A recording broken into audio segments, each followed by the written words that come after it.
Hi guys, we're gonna do it again. Okay, for some reason, once again, Facebook won't let me Facebook Live the first time I do it. Anyway, doesn't matter. Good morning. It's a little after 8 on Thursday, Eastern Standard Time. I'm Rita Desnoyers-Garcia, and once again, I'm going to be talking about people pleasing real quick. And this is the thing that hit me today: how people pleasing actually can make you not like yourself. Here's an example from my own life. There have been times where I was so interested in pleasing people that I literally would lie about what was going on in my schedule or how I was feeling to make the other person feel better. In other words, they'd ask me to do something, I would have something else going. Because I wanted to please them, I would say, oh no, I don't have anything going on. No, I'm perfectly free. Sure, I'll do that for you, for the temporary relief of having someone go, oh, that's amazing, you're great, thank you so much. And I'll be like, oh, no problem. But really, what happened was I would have to cancel the thing that I was planning for myself, and I would do what I thought they wanted me to do, and I would get that temporary little fix of having them feel really good about me. But in the meanwhile, what I was doing to myself was denying that I had something going on, and I would, let's say it, betray myself, basically, put that aside, rationalize it, I'll do it later, it's not that important, this person's more important. And I would do that over and over and over. And after a while, that gave me the message: I'm not important, I'm not worthy of my own time, someone else is more important. And I lie to make other people feel better. So after a while, I became a person who lied on a regular basis. Lied about how I felt, lied about how resentful I was getting, lied about my time, lied about what was important. And then you start to believe those lies. The lies of, I guess I'm not worth it, or I guess my time is not that important. It's really what I can do for others that's important. Or that dream or that project or that thing I was doing, not that important. I can put that aside. I'll do it another time. It's not that big a deal, because this other person, even at the last minute, would come in and want me to do something, and I would do it for them. And there was another part of me that just felt like smoke was coming out of my ears, right? Like I was feeling resentful and frustrated, and can't they see that I have other things going? Meanwhile, I'm training them to literally interrupt me at the last moment, ask me to do something, and expect me to say yes. Does this sound familiar to you? Does this sound just a little bit familiar? Because so many people have done this, especially women, I've found. And I'm not trying to be sexist or anything, but I think women in some ways are more socialized for this than men are. Men may be more upfront with going, no, I don't have time to do that, or I'll do it later, or can you get someone else to do it, or don't bother me. But women tend to, a lot of women, not everyone obviously, tend to be like, oh, very gracious and generous and with a smile on our faces. Meanwhile, in ourselves, we're dying. We're dying. Our dreams are dying. Our sense of self is dying. Our availability to ourselves is dying. And before you know it, all you're doing all day is reacting to people wanting you to do things, and then you do them. And you get that little temporary fix. It's kind of like having sugar, like, ooh, that ice cream tasted really good. And then you're going, oh, why did I eat that ice cream? You get the temporary fix of, oh, they think I'm a great person.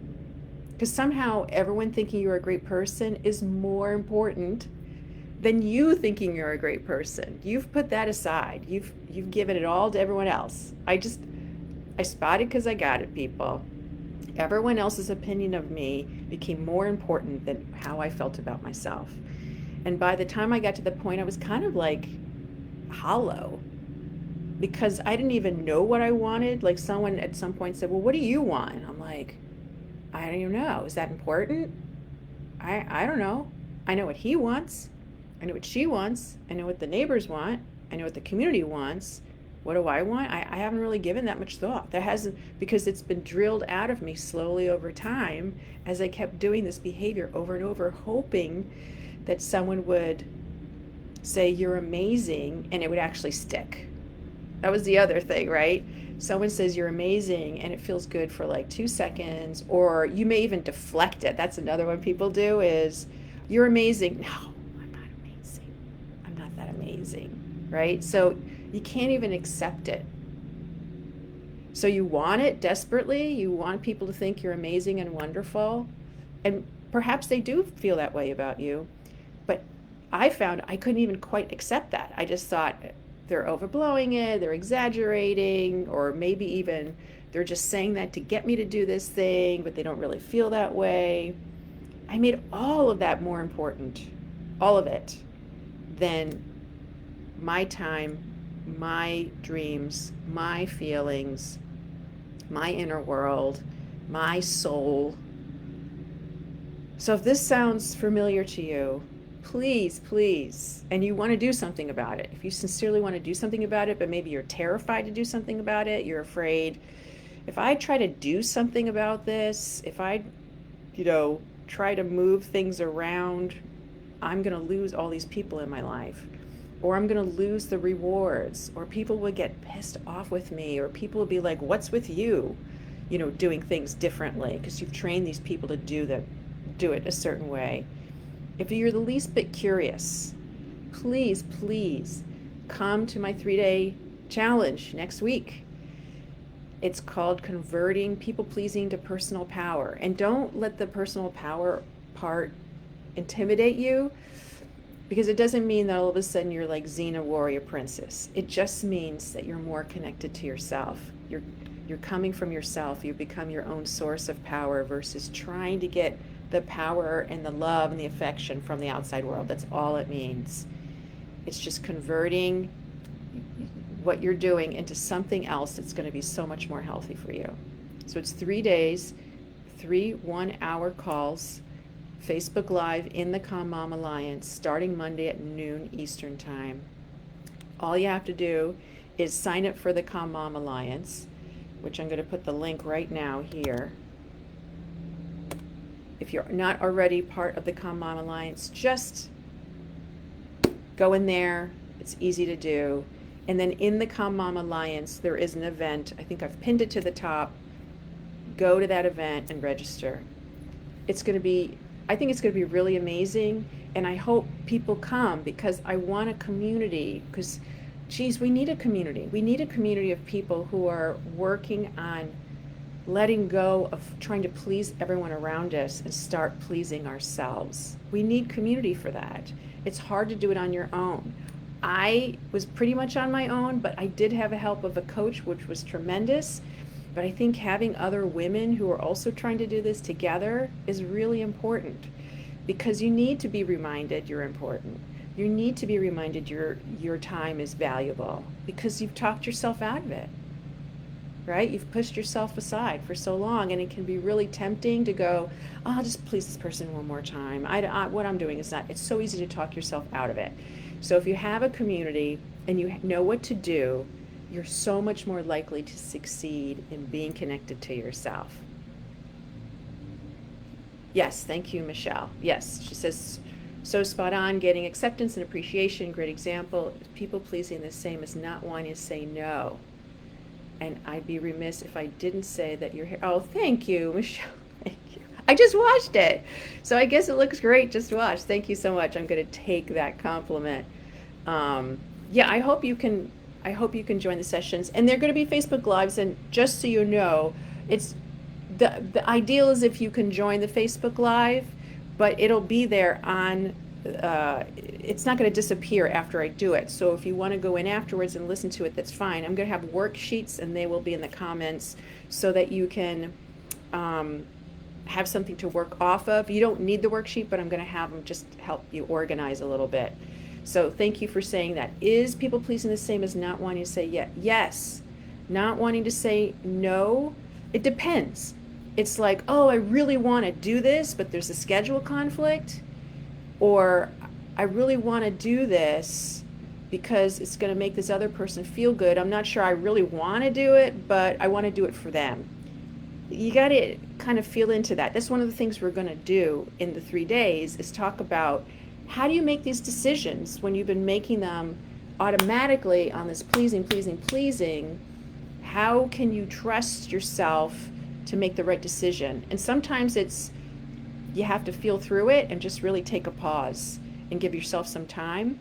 And some of it's you're not going to know until you do it and go, why did I do that? I really actually would rather just sit and have a cup of tea right now than listen to this person's problems or go to the event that they've been wanting me to go to. So sometimes you don't know until afterwards, and then you use it as a learning. You go, you know what? There's a part of me that was trying to speak. So anyway, we're going to get into that in the 3 days to really know yourself enough so you can discern when is it a definite yes, but maybe there's a conflict with the schedule or something, versus I'm doing this out of obligation. I'm doing it out of, I don't want to hurt their feelings. I'm doing it out of, I don't want them to be pissed off with me. Does that make sense? So yeah, just let me know if that makes sense. And we're going to bring that into the 3 days. So I'm glad you asked that question, because that is a stickler of a question when you're learning how to undo this stuff. It gets easy to get caught up because all the doubts come in. So I hope this was helpful. Yes, excellent, 100%. So, and I'm saying this to you, Michelle, but to anyone who's listening, if you have a girlfriend, if you have your best friend, your girlfriend, your aunt, your mother, whatever, who you think, they kind of people please and they kind of need this, bring them along. Bring them, have them come in, because they're going to learn things too, and then you get to support each other in your lack of people pleasing, and you're letting go of the people pleasing and the personal power. Believe me, women who come together in groups are very, very powerful in the best kind of ways. I know we've kind of associated power with negativity, but really the best, most positive power comes from groups of women who are connected to themselves, who are ready for something bigger, who support each other, who don't put themselves last, women who are like, I have a dream, or I have a project, or I have a passion, and I'm committed to it, and I'm making time for it, and I'm really going to be discerning with what I do with my time. I'm going to do it for myself first, and then with others. Just like they say on the airplane, I know it's cliche, put that oxygen mask on yourself first. There's a reason why they say that. It's because you cannot help anyone else if you don't put the oxygen mask on yourself. Because people try to do this all the time. They try to put the oxygen mask on their kids or their loved ones, and then they pass out. And then they can't help anybody. And then they need a lot of help from a lot of people. So that's why this is the personal power, is putting that oxygen mask on yourself first, and then discerning who needs help, if you can help them. Hope this was helpful. Please spread the word about this 3-day challenge. I'm very excited about it. The more women who can do this, the better we can help each other, support each other, move forward. It's such a great time to do this in spring as we go into the summer months, where the kids are out of school and things get more relaxed. And so anyway, just wanted to say that. Hope you can come. I'll be doing another Facebook Live tomorrow. I'm not sure when exactly, probably pretty early because I have a lot of meetings lined up. But I hope you have a great day. Please don't forget yourself, and sign up for the 3-day challenge. Nothing to lose here, ladies. Nothing to lose, and so much to gain. Okay, have a great day, and I will see you soon. Bye. Thank you for your comment, Michelle.